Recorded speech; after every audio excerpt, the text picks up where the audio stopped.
Olha, a mentira é uma depravação. E depravação significa, entre outras coisas, falta de rigidez moral, de decoro. Eu digo isso em razão de estar se avizinhando uma data histórica que dissociados da verdade insistem, há anos, de chamar de golpe. O golpe de 31 de março, praticado por militares. Nessa afirmação, envolvendo a posição de militares, juntam outra depravação em torno do que se conhece por revolução. E explico. Primeiro, que nem o dia certo do movimento que inspirou a tomada de posição contra a tentativa de implantarem o comunismo do Brasil, os acusadores sabem. E me cabe corrigir esta falsidade, informando que não foi no dia 31 de março. A tentativa de agitar a intenção, depois de dias de bagunças no país, se deu em 1º de abril. No dia 31 de março, num planejamento de agitação, João Goulart e Leonel Brizola deixaram Brasília e se dirigiram para Porto Alegre, iniciando a tentativa de golpe de esquerda.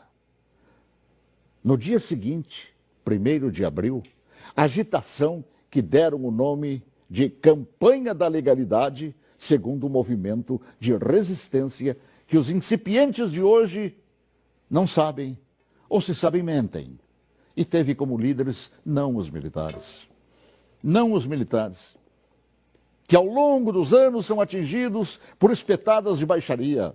A liderança daquele movimento revolucionário pertenceu a civis que inspiraram o povo brasileiro a sair às ruas aos milhares em todas as capitais, em passeatas que ficaram conhecidas como Marcha da Família com Deus pela Liberdade. E os civis que promoveram e lideraram a revolução foram os governadores, civis, repito, do Paraná, Ney Braga, de Minas Gerais, Magalhães Pinto, da então Guanabara, Carlos Lacerda, do Rio Grande do Sul, Hildo Meneghetti, de São Paulo, Adhemar de Barros, de Santa Catarina, Celso Ramos, além dos jornalistas Roberto Marinho, do Globo, e Assis Chateaubriand, dos diários e emissoras associados, esta última empresa para a qual eu trabalhava.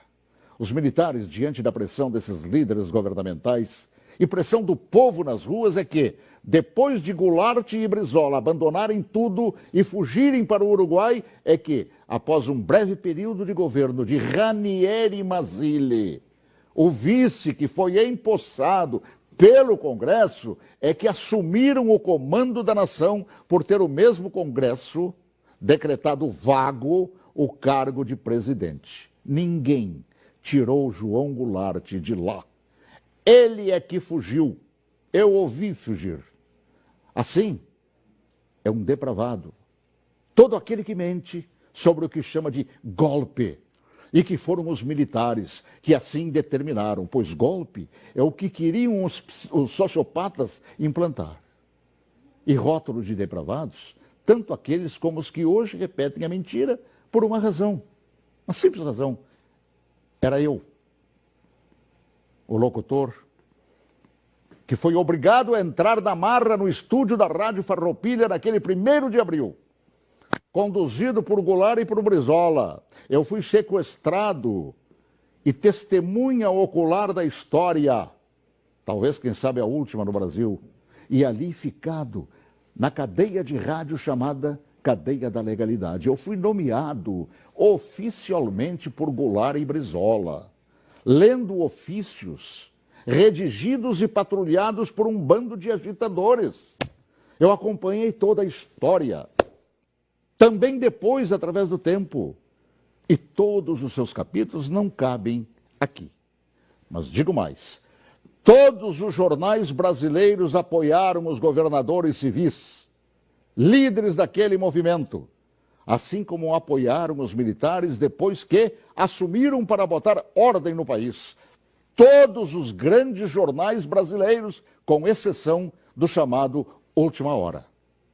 E os militares, após assumirem e resgatarem a ordem atropelada pelo comunismo, transformaram o Brasil naquela época da 49ª economia do mundo, na 8ª economia do mundo.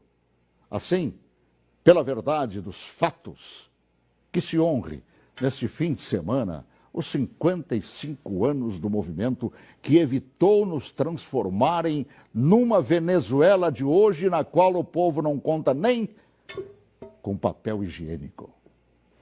Boa tarde, se Deus quiser, até logo mais, às 18h40, com espaço de ponto de vista. Olha que eu conheço inúmeras histórias suas, Paulo Martins, mas essa eu confesso que eu desconhecia. E essa é verdade, porque eu fui testemunho ocular de tudo. A gente que estuda jornalismo tantos anos ouve falar de diários associados. Jamais imaginei, Paulo, que você estava lá testemunhando tudo isso. Estava lá, no batente, cobrindo, inclusive, isso que hoje mentem por todo o Brasil.